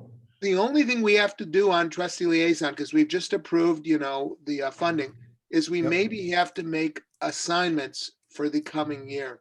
Because the sooner we get assigned, probably the better. Elliot, that becomes either the new supervisor's prerogative, or Alan may have something in his mind. If I don't- if we wait until May, John, which is fine with me, we kind of lose about 3 months. But I mean, how do you folks feel? I mean, I I'm don't not wanna do it, assigned to no. any committee at the present time. But are you that's folks? because you're at large. Yeah, I'm at large, but I want a committee. I want to get involved. No, sorry. Yeah, we don't, You're- our trustees haven't been elected. Let's give it its due time. You're Well, out of I the don't think loop. there's anything for any liaison reports tonight anyway, are there? No, No, No. Not- no, not from me, not from Stefan, no. not from Elliot, not from Gail. And then with regard to the staff board reports, I am moved that they be approved in their present form.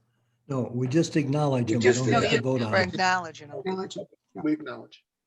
And thank you, Yeah. Mary Lowler, who's on the call right now, for pointing out that we only needed to acknowledge them. Well, before we get to approval of the claim, since we're running through quickly, does anybody have any continuing business they want to bring back to the board? John, I think we have to do the support grants. I'm sorry. I have to And the do- new mental health committee member. Right. All right, well, we can go to the new mental health committee member. Does anybody want to recommend we approve that or not? I move that we do approve it. She looks well qualified and we definitely need some new committee members. We're a little short. Yep, second. Who seconded? John? John, John? All right. For I don't think you need a roll call for that. No. Jack, Nope. just to note All in that- favor? Aye. I thought we did roll call on anything that was Zoom. I thought that was the new policy. It was. No. That was Jerome. it's the That's executive Jerome. order of the governor, yeah. Do you want a roll call? I'll call it. Call All it. right, I don't mean to make work. You just did. I know. I'm good at that. Okay, it's approved. And he's smiling.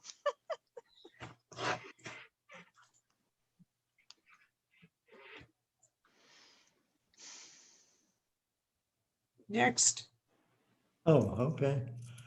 Trustee, anybody have some new business that's of pressing nature or Well, not pressing? I think support grants, then new business. Community support grants. The elephant in the room. This Oh, goes, yeah. The question is do we want to keep the community support grants at the $1,000 level for which- 1,200. or increase it to divide by the pot by the number of applicants and make it 1,200? That's the question. So we had increased the pot last year to make it 1,000, and now we have an influx because we have fewer applications. And if What did you we do decide last on, year, Gail? Hmm? Gail, what did we do last year? We increased the pot. So during that 10% shift, we shifted money into the community support grant in order to ensure that we were giving everybody 1,000. And Gail, we can stay within that number Good and mercy. bump it up to 1,200 per based on the number that have applied this time. But that's what I've seen from the numbers. Yes, there's 237 community support grants. Do request- it. just to comment, Elliot, that gives us a remaining dollars of 5,600, which would give Jean the flexibility of basically 4.6 people, 4 additional people, should she uncover that in her final, excuse me, counting of the numbers. Currently, it's at 237.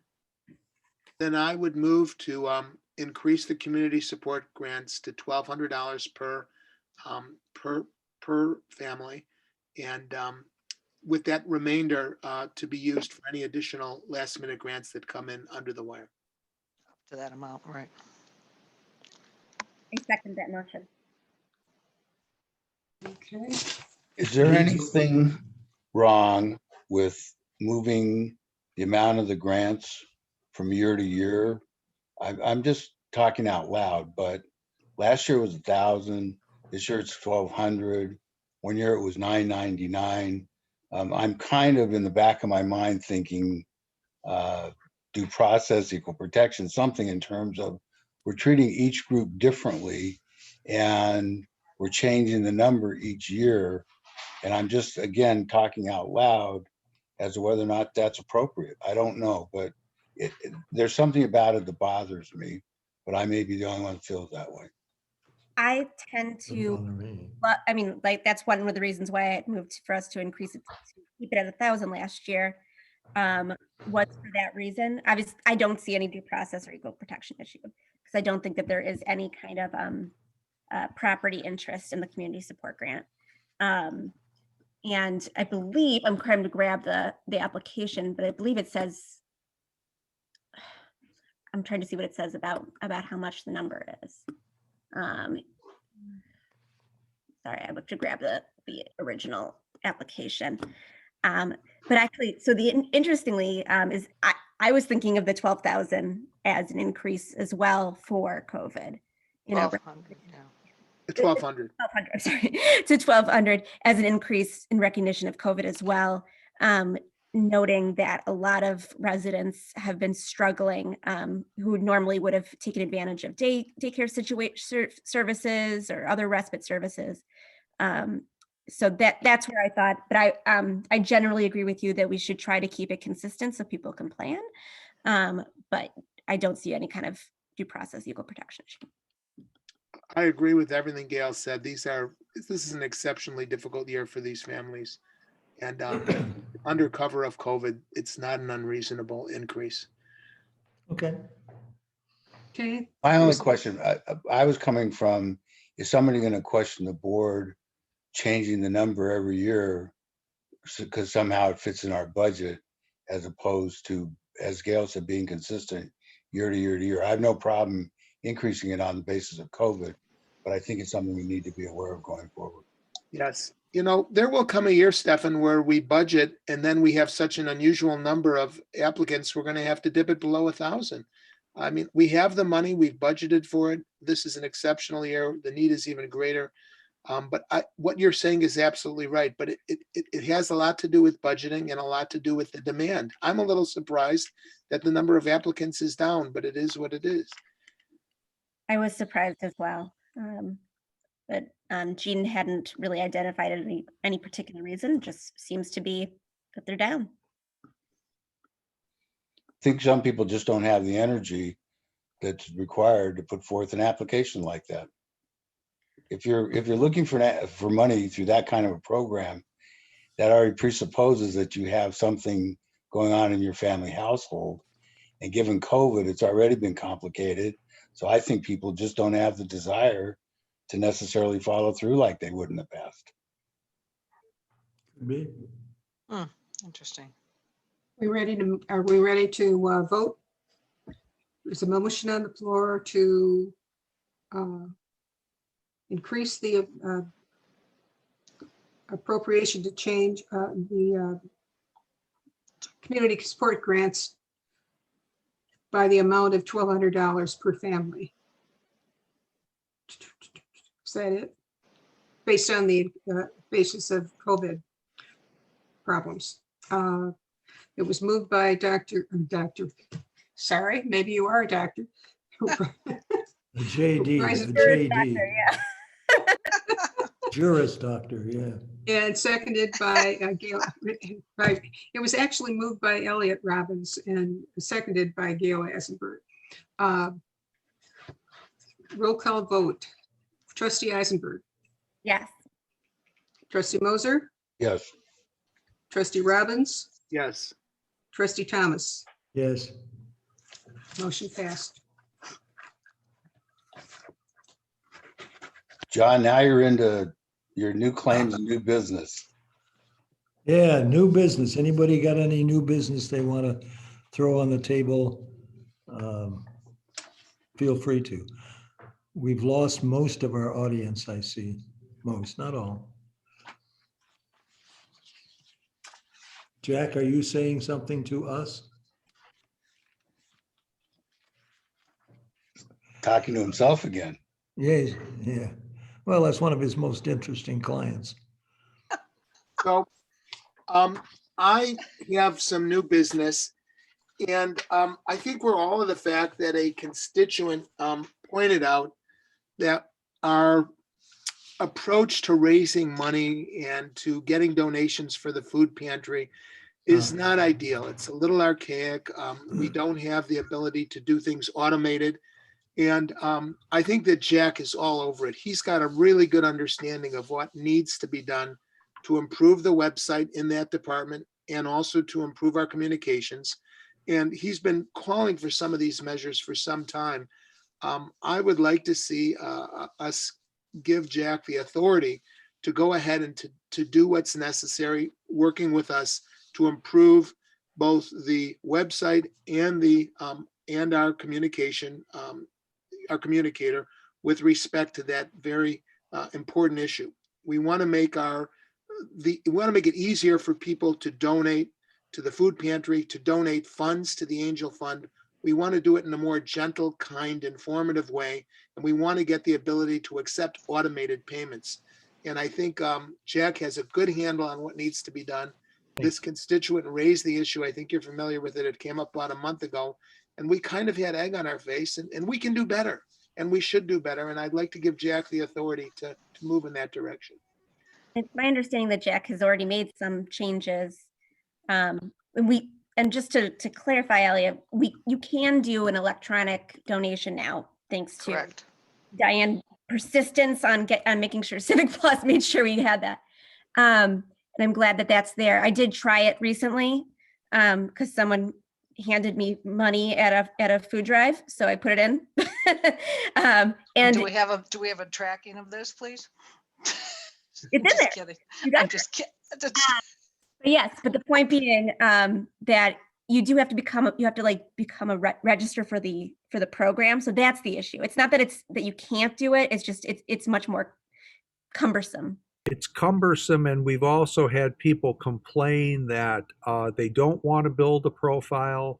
They simply want, they find that it's not intuitive. You have to search for the online donation. I had a lady take me to task who lives in another state that wanted to make a donation based on the death of somebody who is a township resident. So I had to apologize to her because she felt that the system was too cumbersome. She didn't want to write a check. So yes, I mean, and these are the real things I deal with on a day-to-day basis. I do my best to give them nice, polite answers, but in many cases, they're right. And thank you for addressing those constituent concerns. As I'm sure the board is, thinking about it as much as I am, but our website contract is coming up in the fall. Yes. That is one of the things that we need to address, is making sure that it is much more intuitive and easier for donations. John? Well, I think it was a shame on me situation because, there were many times I sat and looked at the copy, and the one lady really took us to task on the you must, you will, kind of language. And that language was, around pre-me, and shame on me for not, I knew better. And I should have said something, but I guess I was trying to be polite, and I will say things. Like, you've seen the memos, you've seen my notes, you see my feelings. I've been doing this for 40 years, and I'm not going to hold my opinions back. And I think that sometimes we do a bad job of acknowledgement of donors. I've seen people come in the township and leave bags of food and not even get as much as a verbal thank you. That's unacceptable. I'm sorry. I've worked with a lot of nonprofits, and You've actually Excuse seen me, people. Gail, did you just say that our website is due to be reevaluated this fall? It's Yeah. the Our contract. website sucks, by the way. It's a We're in the terrible third. website. Well, It's, then we should, it's, I mean, it's better than it was 10 years ago, but Not that it's much. awful. It's in the third year and we are paying the final, in that contract, the final maintenance, if you will, for the year of 2021. so And get- Diane, I think we should be starting to get ready for that bidding process. Oh. Well, I think as we had done in the past, someone had taken the reins on it. And I believe it was Kevin It Boyd, was Kevin Boyd the last time. correct? Yes. And I think, with all due respect, just to back up on the financial side, which is obviously my issue on this, the donations, the way people get there, or if they're aggravated or if they're complaining, is one issue. And saying whatever these terminology is incorrect, but the dollars are going to the Angel Fund at the bank that we have set up, and that is working perfectly well. It is safe, it is secure. So to go forward and say a PayPal or a this or that is going to cause an issue. And my objective is to make sure that these dollars are safe, these dollars are secure, and we have this set up with the bank. So we need to look at that if we're looking at the donation button on the front page or however that is. And I certainly, understand, Jack, what you're saying, that could be done perhaps in a kinder, softer way. We still have to have the direct connection in the same format with the bank, which we have as our 501c3 with the Angel Fund, because that's of utmost importance. It's important. I think what the point that's brought up over and over again is one swipe, one click access. There's platforms like PayPal and others are proven. They've been around for 10, 12, 15 years. Convenience is what people want. I think the security is there. I mean, Citibank got hacked. I mean, anything is possible. I mean, Absolutely. security, I get the point. But the point is, people, they don't want to take the time. And right now, when you go to that website, she's right. She called us on it. It is not intuitive. You have to hunt for that give online option. And she took me to task for it. Yeah, okay. do we, She took you to task, and it perhaps, and I don't know the answer to this, Jack, you would answer better. The drill down on the page itself, which I call drill down, doesn't pop out. And I know I've tried doing this and it doesn't pop out. Perhaps that's the place to start to update that and make that more user friendly without breaking the connection or changing the basis for it, so that it's right there up in front personal. Because I know, John, you had mentioned it was hard. Awful. to get Jack to clean things up and to make it kinder and gentler and more user-friendly and more appealing, do we need to bring a motion to authorize that or to provide? No. Just. It's his job. It's, yes, but there could be additional time, of course. I want him to be able to do what needs to be done, because I think it will pay dividends in the long run. It's got to be a kinder, gentler transaction. Well, let's not talk kinder, gentler. Let's talk about getting something done that works well. Then we get to kinder, gentler. Direct. And all four of us that are trustees here are all saying that, yeah, we want to do that. You don't need a motion. Okay. Right. The other thing we need to consider, and Gail brought this up, it's a good point. If we decide, or you decide, not to stay with Civic Plus, the website transition was about a 5-month process back in 2018, and Yep. we're now at the end of February, and the RFP thing, as you know, was very cumbersome. And in total, I think we spent somewhere between 80 and 100 hours combined on the RFPs and the meetings and the conference calls and the transition, the beta testing. This is months of work that we're looking at. So And Kevin spent an amount yesterday. Right. So And we need to think- really realistically look at it on a budget basis, because currently right now, you know, who would be doing this and whatever, and we would look, certainly Jack, you're even looking at, and I think the donation thing should be looked at right away, if that can be addressed. And keeping that, but we need to have then an analysis of the dollars, you know, the amount of time, because we are paying you on an hourly basis. And certainly, I lived through that on when we had Kevin Boyd's team in that, and that is, and you're absolutely right. That's an enormous amount of time and effort that put forth to that. Yeah, it was a ton of work, and we were, you know, American Eagle did a great job. There And were they still- differences of opinion about that, and you know, I'm an outside supplier, and as I've often said, you know, I'll give you my best counsel, but I can tell you from an online, a hands-on user standpoint that we can do better. And I think American Eagle perhaps could be someone we could look at. As because American an Eagle option. has an excellent reputation. They didn't do Absolutely. a bad job for us. We were more, even though Kevin Boyd's a brilliant guy in IT, we were sort of brand new to revising and revamping. We now have a website that's sort of modern. American Eagle's done it.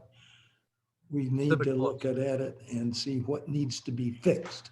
Mhm. Right. Yeah, And I'd like, it's Go a ahead. whole, it's a site analysis where I think we all need to collectively give input, and then we need a strategy of if we are going to transition or we're staying where we're at with this supplier, we need to strategically revamp this website to 2021 and also the coming capabilities that are right at hand and that will be changing over the next couple of years. right. But now is the time because we have 1 year left.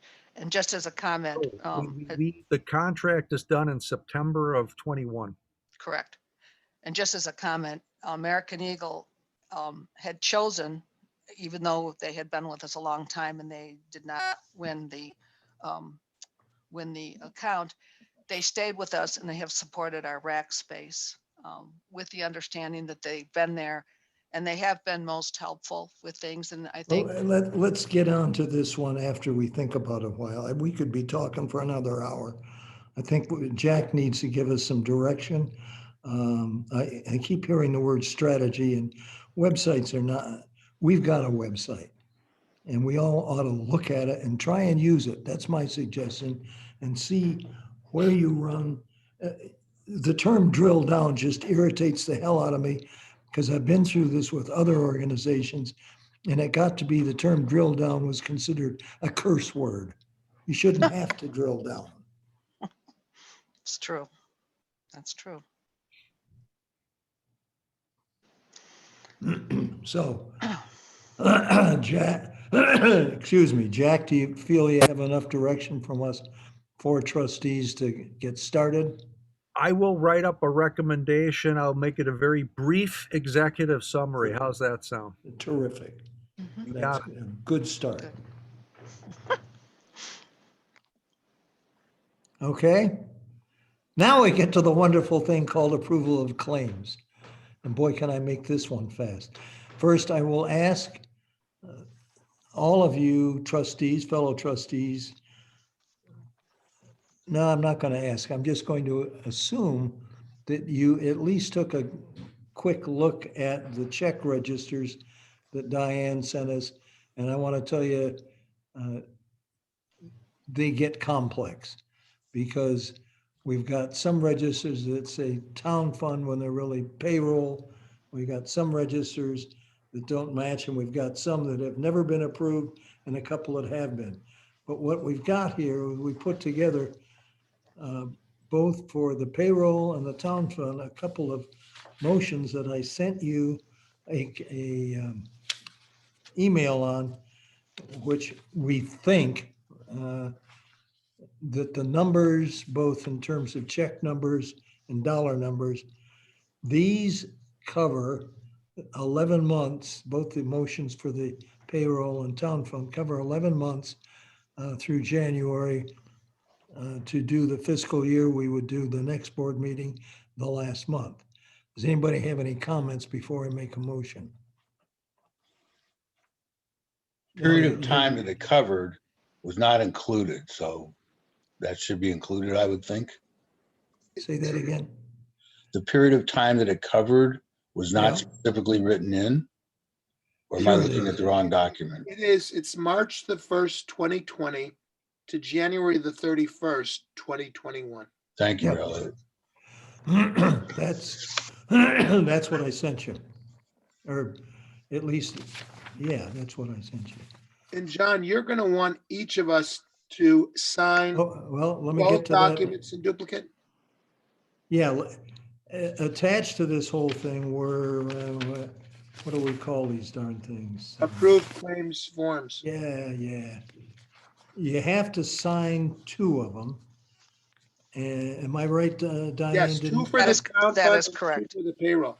Because Yeah. we've been remiss. We haven't signed anything for literally the last 9 months. That's why you gotta sign. Yeah. You have to sign, actually, you sign 4 pieces of paper. Right, Make a- Diane? That's correct, and make even a copy. I'd prefer the signed copy, but we need that. I need that for the auditing file, and obviously Jerome or Sandy will Yeah. need that for the clerk's file. So as mentioned, what you do is you sign 4 copies and you send 2 signed copies to Jerome and 2 signed copies to Diane. And then they can deal with it from there. We But I think did, we can send all 4 copies to Diane. She'll Oh, distribute sure. them to Jerome. That's fine, whatever, just to get that. Yes. But he will need that because that is his clerk's book, which is the the book that is used by the auditors for meetings. And I need it for my files. Diane, you're And- taking mail at the township, right? Yes, And for your curiosity, we did talk to the auditors and say, what in the heck do we need to do this for? Is there a state ordinance? And there is not. There is for some other parts of state governments here that says the boards have to look through all the checks written and approve them. That's not the case in the Park District, but nonetheless, our auditor wants it, therefore we want it. correct. John, when did you send that email? Well, let's see. I sent it to Smoozer at New Trier No, when? Township. What day? Or when? Monday at 12:22. Thank you. Oh, wow. So it's 2:22, 12:22. Mhm. Got to be auspicious. You're a And numerologist, Stephen, are you? you make a second copy of the payroll one and a second copy of the town fund one, and then send in all 4 forms. Yep. Scribble and send, and Diane says she'll take care of it. Yep. So let me read the first motion and somebody can or cannot second it. I move the approval of payroll checks for the period March 1st, 2020 through January 31st, 2021, numbered 773 through 7759, for a total disbursement of $272,621.02. Anybody want to second it and then we'll vote? I will second it. Could I suggest that you add the word written? Because we've already approved all these checks orally on the record. We So, have- sure, they were all approved as we went through each board meeting. So now you're asking for written approval. I don't think they were. No, they were not. They were weren't, not. Diane? No, they were Nope. not. They were, nope. We did the last went- board meeting, Stefan, and we did the one before, but we got a whole period of time where we did nothing. That predates my being involved, so that's the reason. No, it's still during. No, it's March. Yes. It was March 1st of this year. Mhm. When that was if I'm Oh. not mistaken, it was when the first virtual meeting or semblance thereof took place. Right. We- My understanding is that we thought that this would be a lot shorter of a pandemic, and that we would be back in person.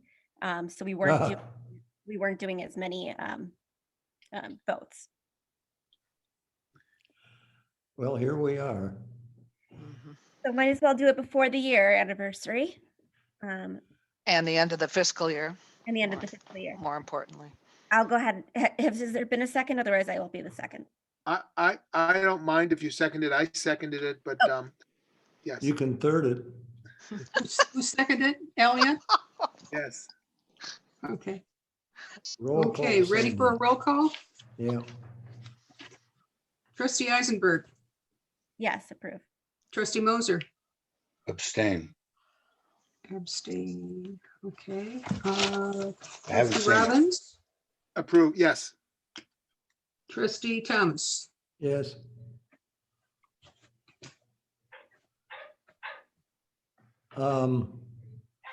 Okay, here comes the second one, which is very similar to the first one. I move the approval of town fund checks for the period March 1st, 2020 through January 31st, 2021, numbered 25,280 through 25,697 for a total disbursement of $1,997,452.87. I don't have that. Second. But discussion. Diane, I have a couple of questions that I think, might be easy. Local government H, it's cut off there. What's that? I'm sorry, I'm not seeing what you're looking at. What, What check number? I'm currently looking at 25286, but it's repeated a few times throughout the register. 252, and this is in the, hold on a second, 286. The payees. LGHP, that is the local government health, I'm not saying my computer, well, health dollars. Those are for the dollars for the insurance, the health insurance for the staff That makes members. sense. And I sent you an email earlier today, but it would be great if we can just expand that payee field. Which email? I didn't see an email Just this earlier. afternoon. Okay, And then call one. Does that have to do with our current telephone issues? okay, what check are you looking at? 25297? Yes, exactly. Yes, that is a monthly fee. Okay, are they associated with Comcast? No, this is the phone system. This is the call one. Okay, Comcast is the supporting the internet and the supporting system of that. That's the part that supports that. Now, if you're talking of the phone services, they work together. The two of them work together. okay. What are we spending per month on average between Comcast and Call One for our phone system? There's 2,600, 2,800, probably, let's just say $3,000. And that includes our internet, right? That is correct. And they are the ones that Comcast updated that and worked with them to update that. How many lines do we have, Diane? I don't have my list here. I would probably say 18, Oh. probably 16, because there are lines that are, and these are difficult ones that we had to work with that support the elevator, that support the fire department. They're individual they have a name for them and it escapes me at the moment, but those are in the alarm system. There's designated phone lines for that. Interesting. Have we explored potential use of voice over internet? I've noticed that some of our agencies have started using Ring Central or similar programs. No, we have not explored that. I think that'd be an interesting concept because we did see such an increase in telephone, and we have our budget meeting coming up. Okay. We still need to budget though, with the assumption as we're going forward with the website too. Looking at. I think those were my major ones. North Suburban Ledge, 25416.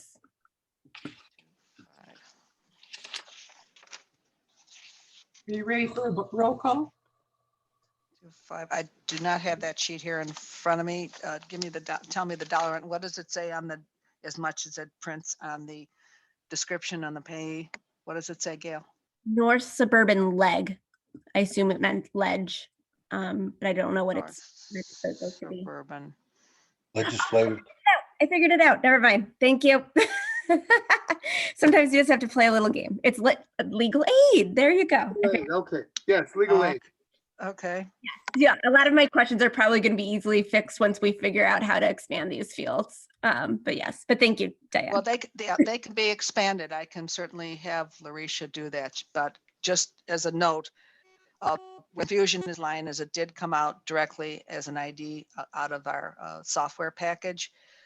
When we have monthly reports, Larisha takes that and retools it, if you will, into a different document so that she can expand that. Or I can send the Excel files. But if you're looking for the expansion on that, we can work on that. Great. Gail seconded. I think we're ready for a vote. Okay, roll call vote. Trustee Eisenberg, Approve. trustee Moser, Abstain. trustee Robbins, Yes.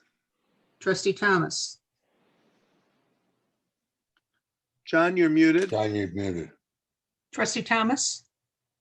Yes. Okay. Motion passed. Town fund checks. Diane, I don't have the town fund checks that I got in my whatever. Anyway, I'll talk to you about it till I Okay. get the right amounts in this motion. Okay, just give me a call. Mhm. Okay. Sandy, I can email you the motion as I just read it off the piece of paper that Oh, I great. sent. That would be to- helpful. Thank you.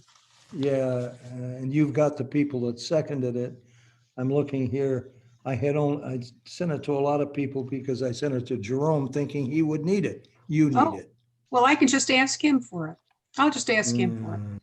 Well, okay. Yeah. But I'm Yeah, making Sandy, it and I'll Sandy, send. you're doing a great job, by the way. Well, we don't know yet. Just wait till you see what comes out in print. Something tells me we'll get our minutes from you. She'll I'm do a good with words, but math, forget. Okay. John, do you have my email address? I probably do, but give it to me. I'll scribble it. sforrester@nutria. And Sandy_Forrester Oh, at yahoo.com. okay. That's my Yahoo. That's the one I would probably find. Sandy, I'd prefer that we use Sandy_Forrester with two R's in the middle, Forrester. FORRESTER at Yahoo. I Thank got you. it. that it's an important point that we should try to make sure that we're using our Nutria Township communications, email addresses for official communication. 'Cause they, Right, exactly. I just don't remember what it is. Okay. Might we just have to pick a meeting date for next month and then we might be done? Or am I missing anything? I think that's it. You John, just you're- might be right. No, Okay. I spend so darn much time on Zoom that I keep forgetting it's so easy to mute and easy to unmute. I don't much care when the next meeting is, and some of you, I'm sure, have reasons to care. So throw out a date, and it would be a Tuesday in March. I would say March 16th. I may not be in town, but I don't want you to hold it up for that reason. What about the 23rd? I may be gone the last 2 weeks of the month. I'm jealous. Hawaii? California. You're going to Cancun via Texas, are you? Exactly. Haven't seen my son since a year ago, December. Oh, my gosh. Well, Stefan, you can take your computer to California. I thought you were going to Crete or something like that. I don't take my computer anywhere because I don't have one. Good reason. Okay, so Tuesday the 16th then? Yeah. Thank you. Somebody want to make a motion to adjourn? So moved. Second. Second. Third. Who seconded, Elliot? Gail did, John? actually. Gail Who did. was- Elliot did. Elliot. Elliot gets the second on this one. Okay. Guys, I miss all of you. I wish I could see you all in person. Everybody stay healthy and stay safe. You as Okay. well. See you, folks. Thanks a lot Thank for you. all the work that everyone does. Thank you, John, for your help. Yes. Thank you very much, John. Well done. Thanks, John. Good night. Good night, guys. I know.